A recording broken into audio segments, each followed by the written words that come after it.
Hey friends, welcome back to my garden. Today is a super exciting day and I am going to get to harvest all of my garlic. I planted this garlic back in October, around the 22nd of October, and I noticed that the leaves were turning brown, some of the garlic was starting to fall over, so I figured it was probably time. For some of this garlic, it was actually past time, and you'll see here in just a little bit, some of them were so dry that when I pulled the stalks, they just broke off and I had to dig them out. Now, in October when I planted 81 cloves of various types of garlic. I planted all hardneck because I enjoy getting the garlic scapes, and where I store my garlic in my kitchen, I really don't have a problem with the garlic not lasting an entire year. In fact, I very recently just used up all of my garlic, like the last little bit of my garlic that I harvested from the previous season. So I think last time I had 52 bulbs of garlic, and I gave a bunch of it away. I shared it with my neighbors and my family, and I still had almost enough to last a year. Uh, so this season, I planted 81 cloves of garlic. I planted three varieties of hardneck. I did music, Crandaskar red, and purple glazer. And you'll see here in just a little bit that I actually ended up harvesting 72 bulbs. So 72 out of 81 is not really bad in my opinion, especially considering that the seed garlic that I got this year wasn't that great. In fact, this giant bulb here is from some garlic that I had saved back of my own stores to plant. So I think this year I might do the same thing and just try to keep back some of the nicer garlic and use that to plant in October. So here you can see that some of these were terribly dry, and when I went to pull them out, they just snapped off. So I ended up having to use my little crappy kitchen knife here. I need to get a hory, but this does the job for now. I had to use my knife to kind of dig these bulbs out, and I did realize that and digging these out. Some of these I probably planted too deep, uh, but that's okay. I got it out and everything worked out okay. I think part of the problem with this is also that when I purchased my home, this was a flower bed and there wasn't really anything in it except for weeds and gravel. So over the last 4 or 5 years, I've been working to try to build up the soil. There's still quite a bit of clay where we live in Western Kentucky. The soil is pretty heavy clay. Uh, so I add straw to it every year. I add more soil to it and just kind of layer it up. Cardboard, straw, soil, vegetable, compost stuff from the kitchen I'll throw in there when I have this bed completely harvested out. But I was noticing as I was pulling this up that I'm seeing a lot more gravel. So I think at the end of this growing season, I'm going to add quite a lot more cardboard on top of this straw and many bags of soil just to try to put a little depth between whatever I plant here next year and the gravel, because it did deform a few of my garlic bulbs by them trying to grow into a piece of gravel. It would make it a crooked bulb, and I know that's just an aesthetic thing, but I would like to have some really nice round bulbs of garlic.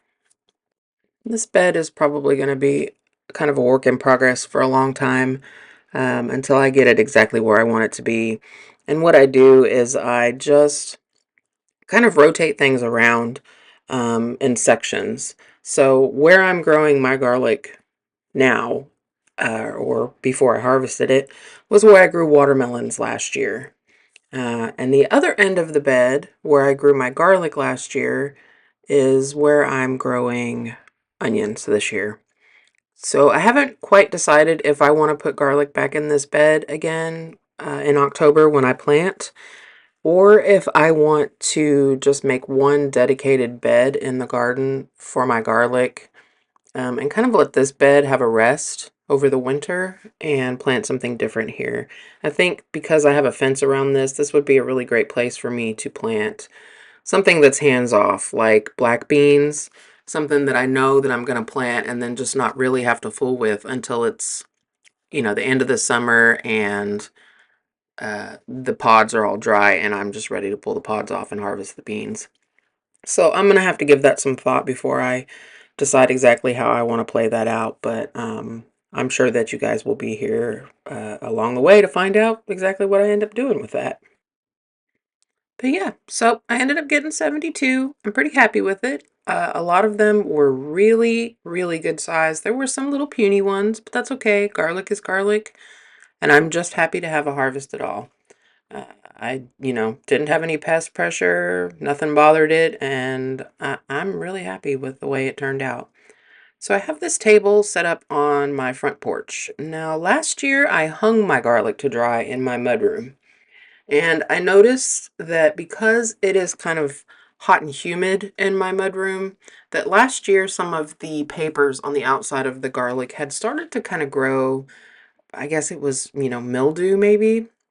Well, this didn't affect it because when I cut cut the roots and the stems off and kind of cleaned off the outside paper with all the dirt.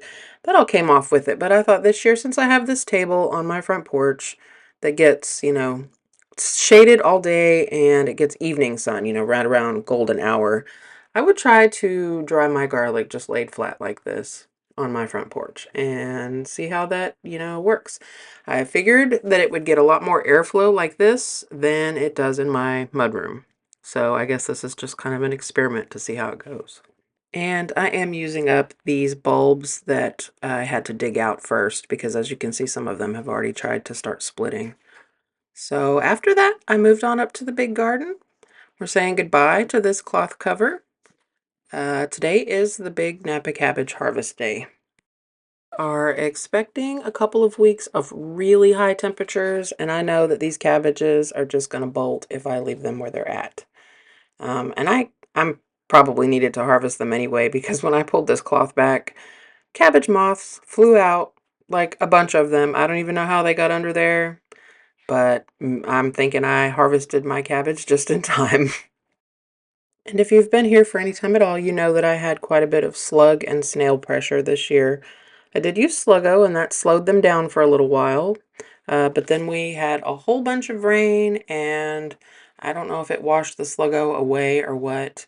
So a lot of these outer leaves are kind of chewed up and holey, which I'm not that pressed about it because I wouldn't be using these really for what I was going to use these cabbages for anyway. So I'm just pulling them off and dropping them in place. This garden bed is a absolute disaster. I have a problem with crabgrass, and my long-term goal is to replace these rotting wood beds with metal beds, but that is a long-term thing. I mean, that's going to take some time. Those beds cost money. So for now, I'm just going to throw this down, and when I get ready to plant something else in its place, I will weed and add more soil and fertilize. Now, I didn't end up harvesting all of the cabbages on this day. I left one that was at the back of the bed.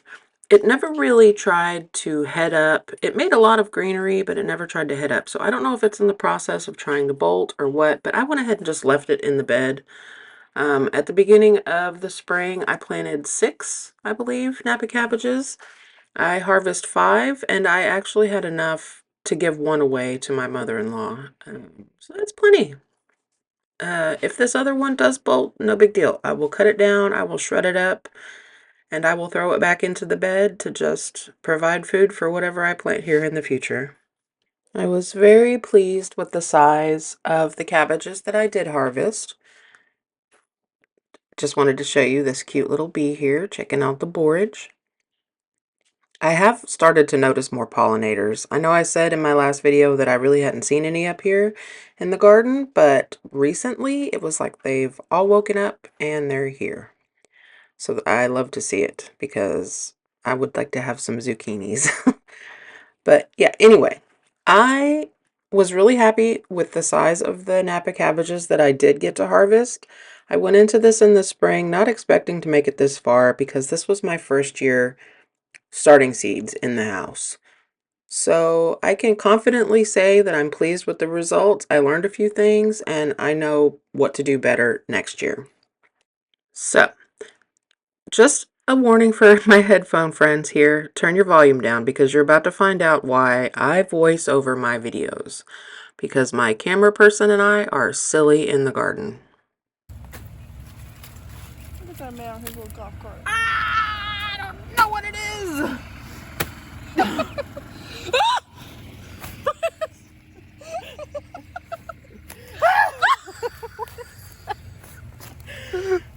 Kill it. It's dead. No, it's dead. Oh, look, he's struggling. Now we're just gonna lay him to rest. And that is on having fun while you're working. My garden brings me a lot of joy, and when my children hang out in the garden with me, it just makes me that much happier, and we do a lot of laughing and have a really good time. So after I get this monster right here harvested, I was shocked how big this one was. It was actually heavy. When I put it in the basket, I thought the basket handle was going to break because it started creaking. I decided since we're going to have all this heat, I'm going to trim my kale back to almost nothing. If it survives and it doesn't get bitter, great. If it bolts or it dies, I'm not worried about it. I'm going to do kale again in the fall. My mother-in-law appreciated all of this kale. She said it was delicious and it hadn't gone bitter yet. That makes me really happy. I got plenty. I have several gallon baggies in my freezer of kale for soups or stews, and I'll plant it again this fall for fresh eating. Now I'm going to head on in the house and I'm going to weigh these cabbages for you guys and give you a tally of what I ended up with for Napa cabbages. This one was about 2.5 pounds. My scale is really small, so it's kind of hard for me to get an accurate reading, but just an estimate is fine. And then I went ahead and weighed this one, and it ended up being about 1.5 pounds, which is, like Walmart size Napa cabbage is about 1 pound. And then this one, this monster, ended up being almost 4 pounds. It was like 3.5 pounds, a little over 3.5 pounds. So if I'm not mistaken, that brings my grand tally for Napa cabbages harvested this year to right about 13 pounds. Estimate, it's not an exact weight, but 13 pounds of cabbage is that's a lot. And I made kimchi, which you guys will be seeing really soon on a Tuesday video. But that's all I have for you this week, friends. If you're new here, hi, my name is Jen. I do cooking, canning, and food preservation videos every Tuesday and garden vlogs every Friday. If you're into that sort of content, I hope you'll consider subscribing and sticking around. We have a really great group of people here, and we would love to have you.